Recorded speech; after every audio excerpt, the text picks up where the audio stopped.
সে অনেক দিন আগের কথা। একটা ছিল রসুলপুর গ্রাম। সেখানে বাস করত গফুর চাষি ও তার স্ত্রী। গফুর প্রতিদিন বাজারে ডিম বিক্রি করে তার সংসার চালাতো।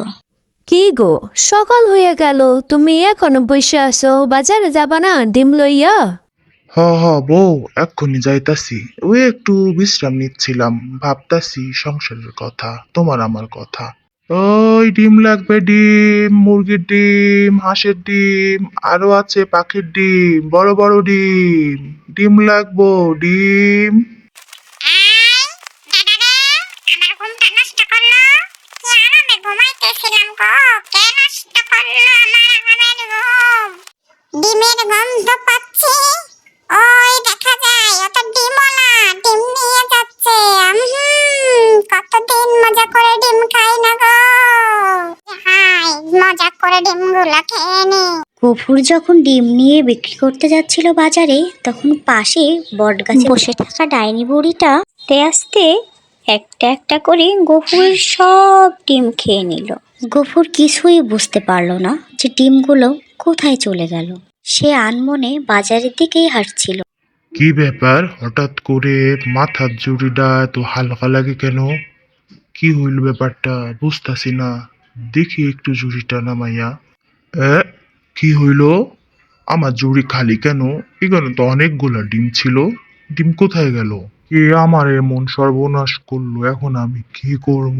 গফুর যখন সব ডিম হারিয়ে বসে বসে কাঁদছিল, তখন গ্রামেরই মোড়ল চাচা এসে জিজ্ঞাসা করলো, কি হয়েছে গফুর, তুমি বসে কাঁদছো কেন?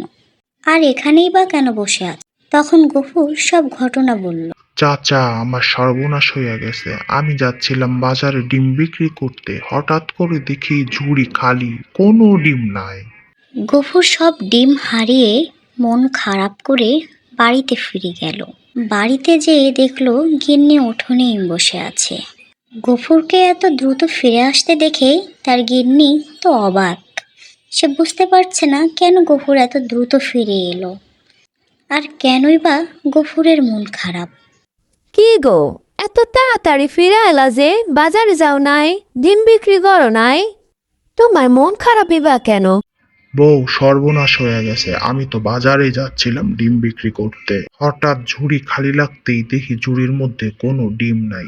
সব ডিম উধাও হয়ে গেছে। কিছুই বুঝতে পারলাম না আমার ডিমগুলো কই গেল। পরের দিন সকালে গফুর বাজারে ডিম নিয়ে বিক্রি করার জন্য আবার প্রস্তুত হচ্ছে। গফুরের বউ তাকে তাড়া দিচ্ছে, এত সকাল হয়ে গেল, সে কেন এখনো বাজারে যাচ্ছে? কি গো, এত বেলা হয়ে গেল, তুমি এখনো বসে আছো? বাজারে যাও। গফুর আবার ডিম নিয়ে রওনা হলো।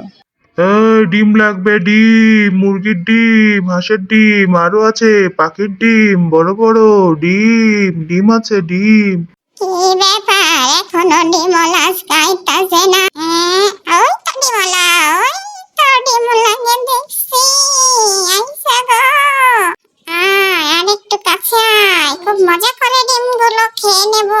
অনেক মজা লাগে ডিম খাইতে গো। একইভাবে আজকেও গফুরের সব ডিমগুলা ডাইনি আস্তে আস্তে করে খেয়ে নিল। গফুর কিছুই বুঝতে পারে না যে কি হচ্ছে তার সাথে। হ্যাঁ, আজকে ও ঝুড়িটা খালি খালি লাগতেছে। কি ব্যাপার দেখি তো।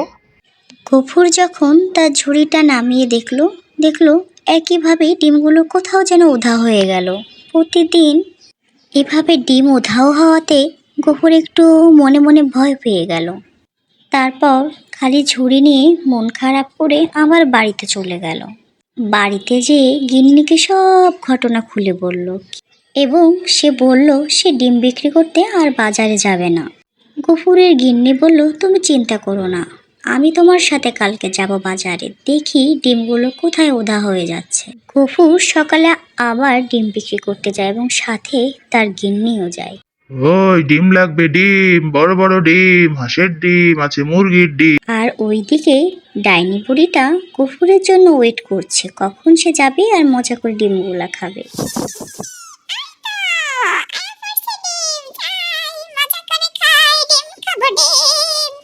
ডাইনি বুড়িটা যখন গফুরের ডিমগুলো খাচ্ছিল, তখন আড়ালে লুকিয়ে থাকা গফুরের গিন্নি বিষয়টা সব দেখলো এবং ডিম চোরকে সে ধরে ফেলল। কিন্তু মনে মনে সে অনেক ভয়ও পেল। ওগো, বাসায় চলো, তাড়াতাড়ি বাসায় চলো। আমি টিম চোরকে চিনতে পারছি, ধরতে পারছি। কে আমাদের টিম চুরি করে? চলো বাসায় চলো, বাসায় যেসব ঘটনা তোমাকে বলতেছি। গফুর ও তার বউ বাসায় যেয়ে বুদ্ধি করলো এই ডাইনিকে শায়েস্তা করার জন্য তারা এক সাধু বাবার কাছে যাবে। পরের দিন সকালে যে কথা সেই কাজ, দুজনে মিলে গেল সাধু বাবার খোঁজে। জঙ্গল পেরিয়ে তারা সাধু বাবার খোঁজ করতে গেল। অনেক ঘুরতে ঘুরতে তারা এক বনের মধ্যে সাধু বাবার খোঁজ পেল। গফুর ও তার গিন্নি সাধু বাবার কাছে যেয়ে তারা সব ঘটনা খুলে বলল এবং ওই ডাইনির হাত থেকে বাঁচার জন্য সাধু বাবাকে যে কোনো একটা উপায় বের করে দিতে বলল। তখন সাধু বাবা তাদের একটা জাদুর ডিম দিয়ে দিল। জাদুর এই জাদুর ডিম নিয়ে যাবি যখন ডাইনি ডিম খেতে আসবে। যদি এই জাদুর ডিম খায় তাহলে ডাইনির দাঁত পড়ে যাবে এবং সারা শরীরে ওর জ্বালা শুরু হয়ে যাবে। গফুর আর তার স্ত্রী মনের খুশিতে জাদুর ডিমটা নিয়ে বাড়ির পথে চলল। প্রতিদিনের মতো গফুর আজকেও ডিম বিক্রি করতে বাজারে চলল এবং ডাইনিও প্রতিদিনের মতো ডিম খাওয়া শুরু করলো। কিন্তু ডিম খেতে খেতে ডাইনি যখন জাদুর ডিমটাই খেয়ে ফেললো, যখনই জাদুর ডিমটায় কামড় দিল, ডাইনির দাঁতগুলো সব ভেঙে গেল এবং আস্তে আস্তে সব দাঁতগুলো নিচে পড়ে গেল। ডাইনি তো গগন বিদারী চিৎকার করতে লাগলো এবং লাফালাফি করতে লাগলো, বাঁচাও আমাকে, বাঁচাও, কি হলো আমার, কে আছো, বাঁচাও। কিন্তু ডাইনির চিৎকারে কেউ কাছে আসলো না ডাইনির। আর অন্যদিকে গফুর আর তার স্ত্রী এই সব দৃশ্য দূরে দাঁড়িয়ে দাঁড়িয়ে দেখছিল। তখন গফুর বলছিল, দেখেছো ডাইনি, বেশি লোভ ভালো না। লোভে পাপ, পাপে মৃত্যু। দেখছিস ডাইনি কেমন লাগে? ডাইনি তখন ভয়তে পালিয়ে গেল। ওরে বাবা রে, পালাই পালাই, আমি এখান থেকে চলে যাই, আর কখনো আসবো না ডিম খেতে। এজন্যই বলে লোভে পাপ, পাপে মৃত্যু।